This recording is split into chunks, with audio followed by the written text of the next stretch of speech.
Welcome to my August wrap-up and new shelves. We finally moved in. We're still in a pile of boxes, but I've got these set up, so I thought I would film my August wrap-up for you guys since it's now partially through September. I don't know what day it is ever anymore. And I read 9 books last month, and I know that's less than normal, but they were also all like tomes, so over 500 pages because of Tome Topple Round 12. And a lot of the books I wanted to read were just really big chonkers. So per usual, I will split it into different genres and why I liked them, and there will be timestamps down below if you want to hop around to things that interest you more. So let's start with my sci-fi reads of the month. I had 3. The first one I'll talk about is Steel Frame by Andrew Skinner. This is a debut novel by this author. He's from South Africa, and I will link below the subscriber's blog who recommended it to me because he has a review for it that I think is also really good and will give you a good insight into this book. This book is about a former jockey who at the start of the story you find that she is chained up and being shipped to this far off part of space, very deep space, very weird, and they hire her as a jockey and she forms a connection with this mech called a Juno.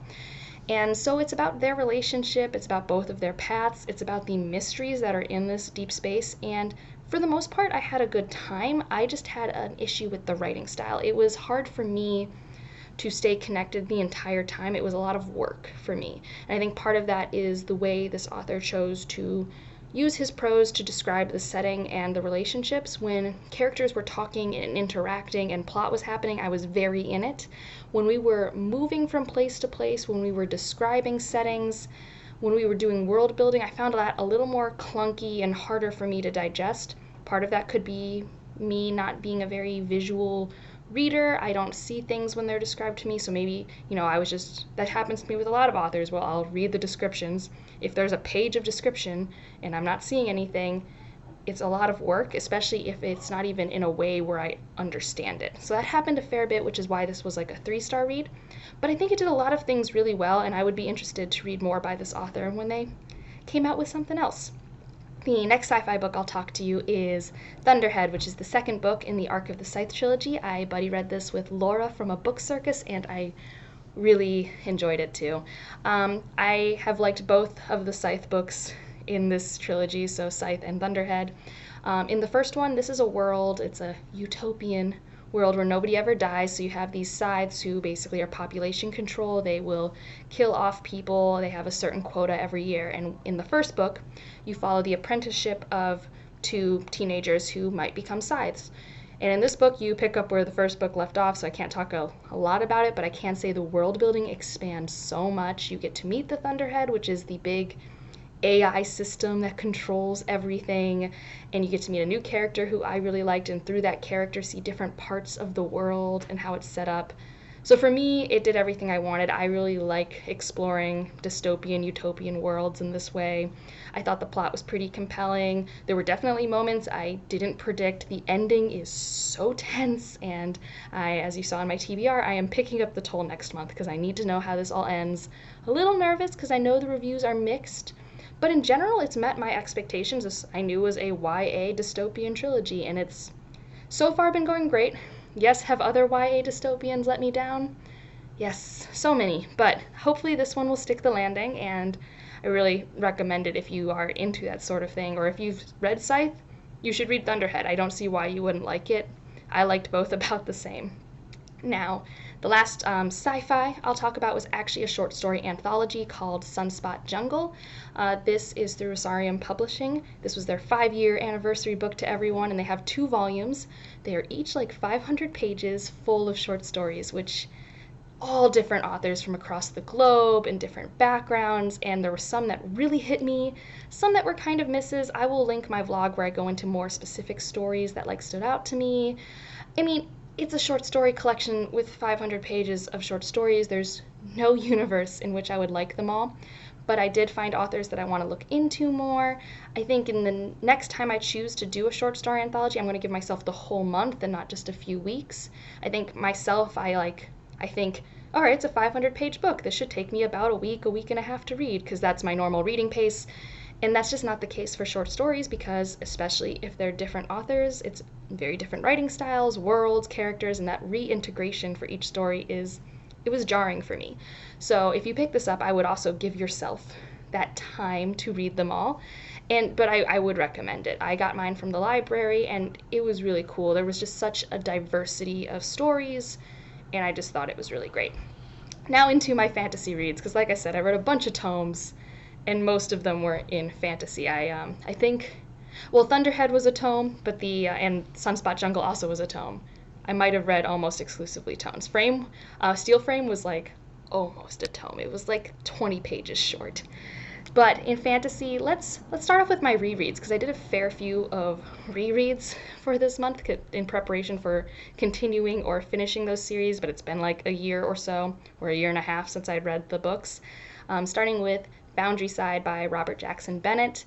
So I really like this author. He's written the Divine Cities trilogy, which I highly recommend, and this was the first book I read by him, and so a reread. I actually have it around here if you haven't seen it. For once, an American cover that looks better than the UK, in my opinion. And so this is a story about Sanchia. She is a woman with this power that when she touches an object, she knows its history, which makes her a very good thief. She can know how to unlock a lock because the lock will tell her how to unlock it. She can know where there's a trap door in a building. But this is also a power that comes with a lot of problems for her, and one day she steals something she shouldn't have because she wants the payoff to maybe help her live a better life. And the story goes from there.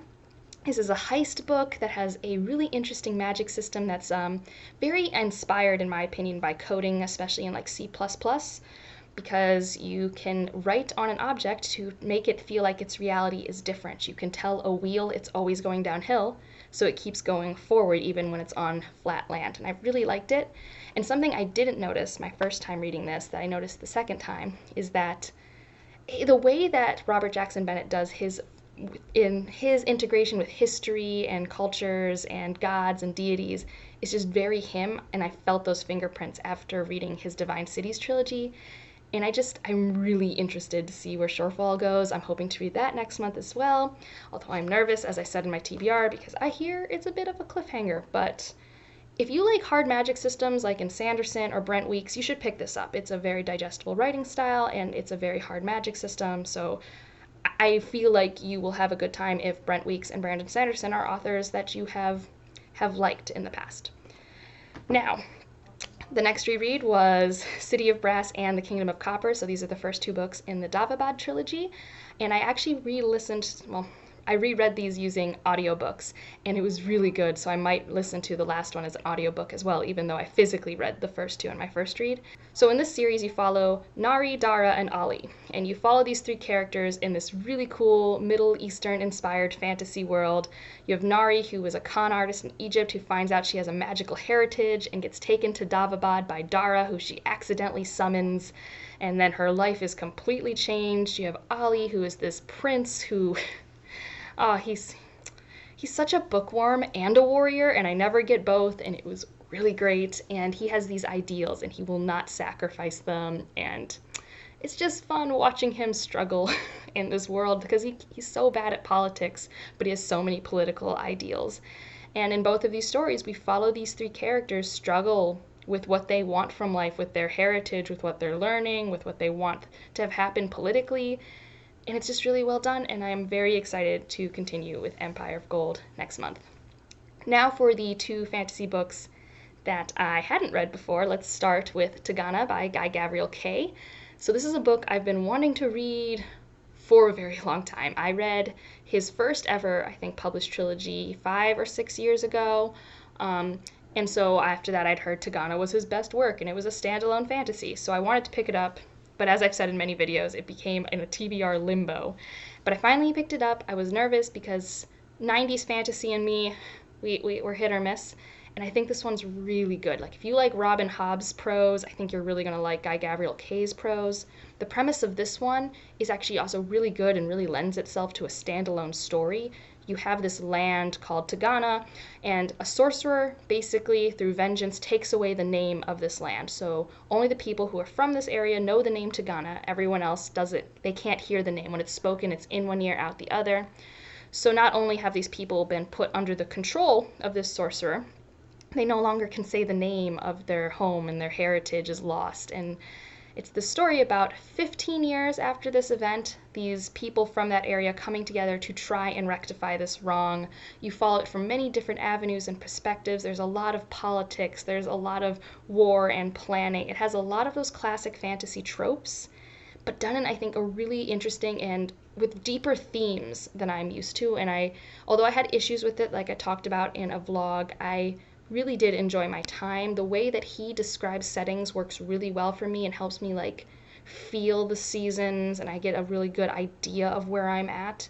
I don't know, I need to read more by this author because he always does seem to work really well for me. And I have a Robin Hobb book I want to read later this fall, and I'm very excited just because it put me in the right like headspace for like 90s fantasy for the fall. And the last one we'll talk about, my probably favorite book of the year. Sorry to all the other books I've loved this year, but The Sword of Kaigen by M.L. Wang. Oh my. So this was a book that has gotten only great reviews on BookTube, which, you know, is great, and I was nervous when I picked it up because what if I didn't like this thing? But I loved it. I have no complaints. I have no critiques. It was pretty darn perfect. You feel the entire emotional spectrum. You will hurt like it's the 5th season or the Poppy World. You will laugh. You will... I had to put the book down for a day. I couldn't stop reading it. I gave it to my mom, and she read it the week after I read it so we could talk about it. And she had a similar thing where she couldn't put it down and then got hurt and then picked it up again. It's great. This story is about this portion of this world where there are these water-bending warriors that live on the Sword of Kaigen, and you're following Misaki and her son. Misaki used to have this violent, reckless streak, and she kind of, in her culture, women are more supposed to be like the homemakers and docile, so she gives that all up, you know, to be true to her culture, and has a son, and her son is this inquisitive, really talented 14-year-old, and he can take critique really well, and he's so great. So both of these characters are amazing to follow, and you get to learn about the world through their eyes. So you have, you know, the jaded woman who's this mother who doesn't really love her life, and you know the world through her experiences, and you get to learn it through the son as he learns about the world. The cover says a Theonite war story, and it is true. There's a war, and it's a really well done. I have no complaints. All I want is more from this author. I don't want necessarily more in this series, but I'll take more in this world. I know she has the starts of a trilogy, but I don't know when it'll be finished because it's been kind of on pause for a long time, so I'm not going to pick it up. And it was also more YA and like her first work, but I'll read anything else she writes, and you need to pick this book up if you love fantasy. Like, if you want a standalone fantasy that will give you cool magic, give you stakes, give you characters you love, like engross you, like you need to read this book. That's all I have. So yeah, those were the 9 books I read. I think if I'm looking at my list, oh, I forgot one more new one that I haven't talked about yet. That's Rebecca Roanhorse's Trail of Lightning. So this one I forgot because it wasn't a tome. This is a great book. It takes place in a post-apocalyptic world. It's the United States, but everything's underwater, but the area of Utah and where the Navajo reservation used to be. And our main character, Maggie, is a monster hunter who consistently questions her humanity because of her clan tribe powers that she's given that make her feel a little bit monstrous herself. And all I want is Geralt from the Witcher series and Maggie to meet in a bar, have a couple drinks, not talk much because they're very quiet, stoic people. But yeah, I love a good monster hunter story. Like if you like Buffy and things like that, if you like strong women who fight monsters but like maybe have trust issues, she's definitely that trope. She has that the sidekick she's reluctant to have and trust. Kai was pretty great. But I need to continue with the sequel. I'm waiting to get that from the library. But that one was really fun, and I've got Black Sun that I am hoping to read very soon, which is a new series that Rebecca Roanhorse is coming out with. I was really interested, and she has a great writing style, great worlds that are inspired by things I don't get in fantasy a lot. So yeah, those are the 9 books I've read. I'm pretty sure I haven't forgotten any now. Most of them were tomes. I think all but 2 of them were tomes. So I am proud of myself. Let me down in the comments below, what was the best book you read this month? Did you participate in Tome Topple or any other readathons? Did you win? Did you lose? What are you looking forward to read in September? If you just want to leave an emoji, leave me a lightning bolt because of Trail of Lightning. Like if you liked it, subscribe if you want to, and I will see you in the next one. Bye.